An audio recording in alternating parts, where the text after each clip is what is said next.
रामधारी गुप्ता उच्च गति अभ्यास खंड 1 प्रतिलेखन संख्या 9596 स्पीड 100 शब्द प्रति मिनट। Ready start.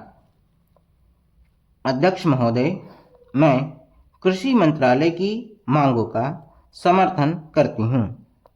इसके साथ ही मैं यह भी कहना चाहती हूँ कि सदन के सदस्यों को बोलने में बहुत कठिनाई होती है। कई माननीय सदस्य 4 बार बोल चुके हैं। अब अगर किसी महिला को मौका मिला है तो उनको तो सहानुभूति होनी चाहिए। मैं कहना चाहती हूँ कि मैं किसान की लड़की हूँ और खेती करने वाले घर में महिलाएं बहुत काम करती हैं, इसलिए उनको खेती का अच्छा अनुभव होता है। हमारे देश में कम से कम वही होना चाहिए।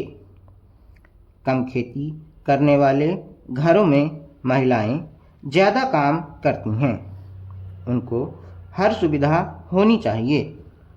हमारे मध्य प्रदेश में इस वर्ष पानी बहुत कम बरसा है। वर्षा बहुत कम हुई है। वर्षा कम होने की वजह से फसल बहुत कम हुई है। इसलिए मेरी प्रार्थना है कि किसानों का इस वर्ष का लगान माफ़ कर दिया जाना चाहिए। उनसे इस वर्ष लगान बिल्कुल नहीं लिया जाना चाहिए। वहाँ पर किसान ने अगर 5 मन बीज डाला था तो मुश्किल से 10 मन गेहूं ही हुआ होगा। किसान रो रहे हैं, उनको कोई सुविधा नहीं है, इसलिए उनका इस वर्ष का लगान माफ़ कर दिया जाना चाहिए। आपको चाहिए कि आप गेहूं की कीमत निर्धारित कर दें। किसान की खलिहान में जब गल्ला आता है और उसको जब वह बाजार में ले जाता है तो वहाँ पर व्यापारी लोग उसको कम कीमत में खरीद लेते हैं और खरीदकर अपने घर भर लेते हैं। बाद में जब जनवरी फरवरी का महीना आता है उस समय उसको दुगने या उससे भी अधिक दामों पर बेचते हैं। जनवरी फरवरी से पहले वे गल्ला घरों से निकालते ही नहीं हैं। किसानों को व्यापारी लोग कम दाम देकर चूसते हैं। किसानों के घर में कुछ नहीं बचता है। इसलिए हमारे कृषि मंत्री जी को सोचना चाहिए कि फसल आने के पहले वह दाम निर्धारित कर दें। फरवरी मार्च में दाम निर्धारित कर दें ताकि किसान का गल्ला कम दामों में न बिकने पाए। अन्न की समस्या आज बहुत नहीं है। आज लोगों को बहुत कष्टों का सामना करना पड़ रहा है क्योंकि सरकार किसानों से संबंधित कार्यों को समय पर निपटाती है। समय रहते किसान की उन्नति और खेती के सुंदर विकास के संबंध में मैंने बहुत सी बातें की। अध्यक्ष महोदय, राजस्थान में जनता को बड़ी कठिनाई है। वहाँ सूखा पड़ा हुआ है, मवेशी मर रहे हैं। ऐसे जो स्थान हैं वहाँ आपको कदम उठाने चाहिए। वहाँ लोगों को तथा मवेशियों को खाने के लिए देना चाहिए, उनकी सहायता करनी चाहिए। अगर आपने शहरों का ही ध्यान रखा और देहातों की समस्या व किसान की समस्या को हल नहीं किया तो भविष्य में बड़ा संकट पैदा हो सकता है।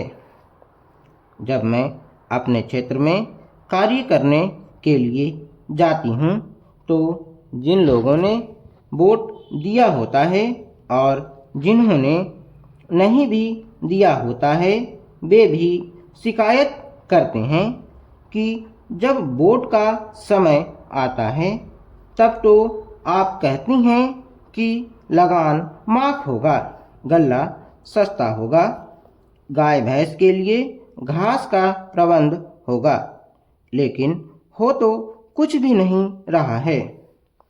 अंग्रेजों से जब हमने राज प्राप्त किया था उस समय नारा लगाते थे कि लगान माफ़ होगा, नहरें खोदी जाएंगी, गाय भैंस के लिए घास का इंतज़ाम किया जाएगा, लेकिन कुछ नहीं हुआ। लगान भी दुगना बढ़ गया है। जनता में इन सब बातों को लेकर बड़ा असंतोष है। हमारे मंत्री महोदय जब जिले का या प्रांत का दौरा करने जाते हैं तो रेस्ट हाउस में जाकर ठहरते हैं। देहातों में जाएं तो उनको असली हालत का पता चले, लेकिन वे तो रेस्ट हाउस में जाकर ठहरते हैं ताकि कहीं उनको लू ना लग जाए। इसलिए मैं निवेदन करती हूँ कि उनको गांवों में जाना चाहिए। वहाँ जाकर उनको किसान की कठिनाई को समझना चाहिए, उनकी कठिनाई को दूर करना चाहिए। किसान इस समय बड़े भयभीत हैं, उनकी तरफ बहुत सा रुपया पड़ा हुआ है, तपाबी का, बीज का, लगान का, बैल का इत्यादि। कलेक्टर या तहसीलदार उनको आज बहुत परेशान कर रहे हैं। उसके बैल नीलाम किए जा रहे हैं, जमीन नीलाम की जा रही है। उसको कचहरी में ले जाते हैं और पटवारी तहसीलदार किसान को जिस तरह से परेशान करते हैं उसका लेखा मैं नहीं दे सकती हूँ, उसका मैं वर्णन नहीं कर सकती हूँ। आज भ्रष्टाचार का ही बोलबाला है। जब तक 500 रुपया या 300 रुपया या 200 रुपया लेखपाल को या पटवारी को ना मिले तब तक खाते में से नंबर वे लोग नहीं निकालते हैं। कचहरी में उन्हें परेशान किया जाता है और वे सब जगह परेशान होते हैं।